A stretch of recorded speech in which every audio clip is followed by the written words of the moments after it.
Strategies for making inferences. These strategies are ways or methods that can be used and practiced to make inferences in real time by individuals while they read. We will cover 5 such strategies. Let's start with the first one. Examine context clues. Contextual information often provides clues for making inferences. Consider the surrounding sentences or paragraphs to discern the meaning of ambiguous or unfamiliar terms. For example, let us consider a sentence with an ambiguous term and use contextual clues to infer its meaning. The sentence goes like, "The scientist carefully observed the reaction in the lab, noting the precipitate forming at the bottom of the test tube." In this sentence, the term precipitate might be unfamiliar to some readers. However, by examining the surrounding context, particularly the mention of a lab, observing a reaction, and noting something forming at the bottom of a test tube, we can infer that precipitate likely refers to a solid substance that has formed as a result of a chemical reaction. The context clues help us understand the meaning without having to look up the specific definition of precipitate. The second strategy on our list is to analyze tone and mood. The tone and mood of the text can offer insights into the author's attitude and emotions. By understanding these elements, readers can infer the author's stance on a particular issue. Let us analyze the tone and mood of a passage. If I read it out loud, it is possible that I may just add my interpretation of the tone and mood. Hence, I'll give you a few seconds to go through this passage.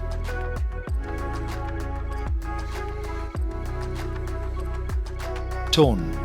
The tone in this passage is somber and reflective. The use of phrases like heavy heart, deserted park, and vibrant colors now muted suggests a melancholic or sad atmosphere. The author's choice of words conveys a sense of sorrow or emotional weight. Mood.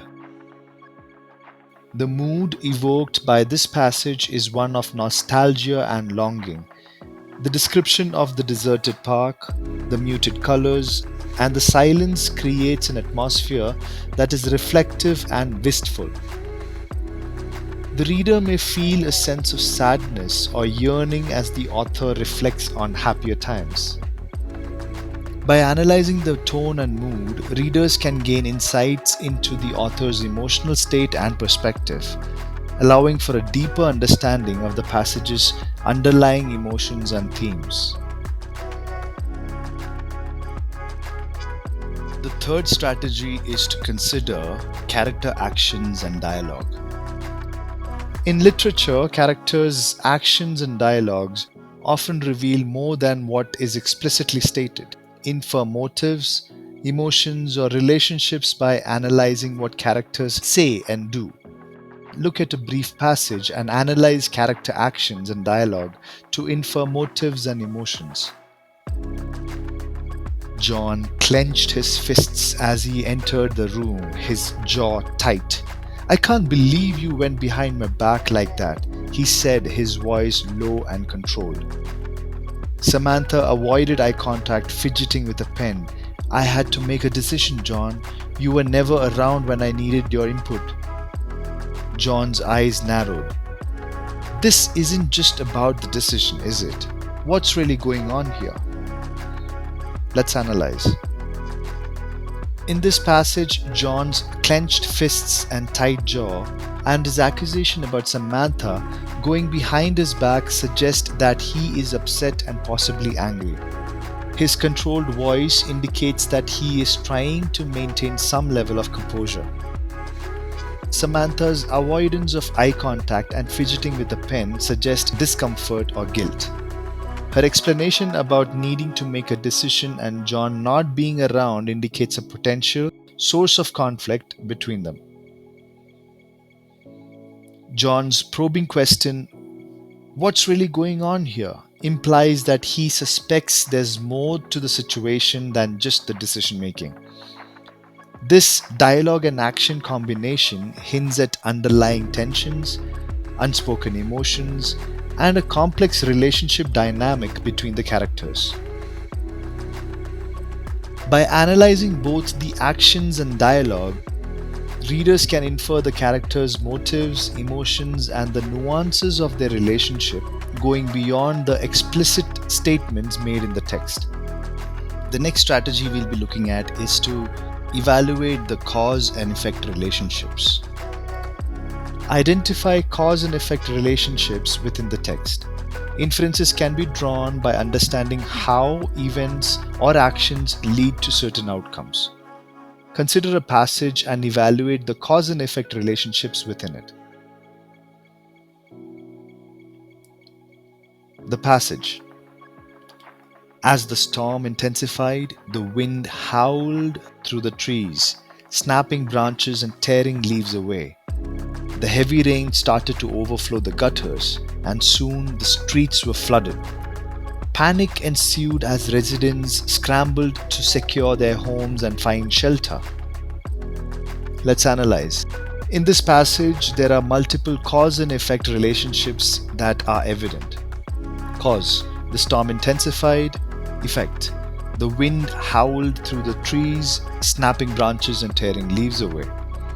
Cause: heavy rain. Effect: overflowing gutters. Overflowing gutters. Streets were flooded. Streets were flooded. Panic ensued as residents scrambled to secure their homes and find shelter. By identifying these cause and effect relationships, readers can understand how one event can lead to another, creating a chain of consequences. In this example, the escalating intensity of the storm led to various effects, ultimately causing panic among the residents. This analysis helps readers grasp the interconnectedness of the events in the narrative and the outcomes that result from specific actions or occurrences. Last but not the least, the fifth inference strategy that we'll be looking at is to recognize patterns. Identify recurring themes, motives, or patterns in the text.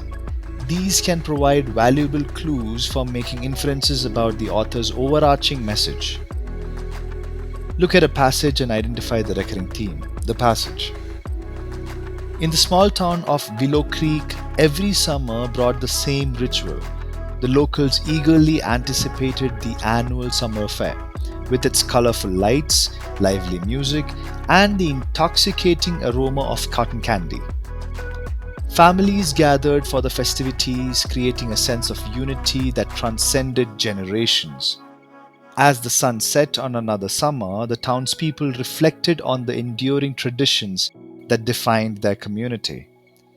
Let's analyze. In this passage, a recurring theme is the annual summer fair and the traditions associated with it.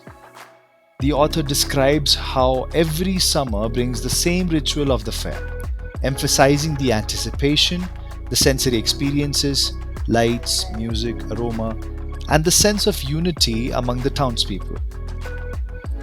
Identifying this recurring theme allows readers to infer that the summer fair holds significance in the town's culture and plays a vital role in fostering a sense of community.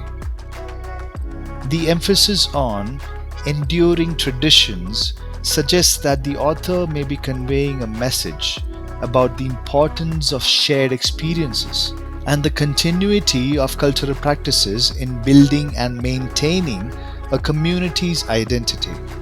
Recognizing patterns like these helps readers go beyond the surface level of the text and gain insights into the author's overarching message or themes in the narratives. Subscribe to our channel for more such content, and until next time, be safe and take care.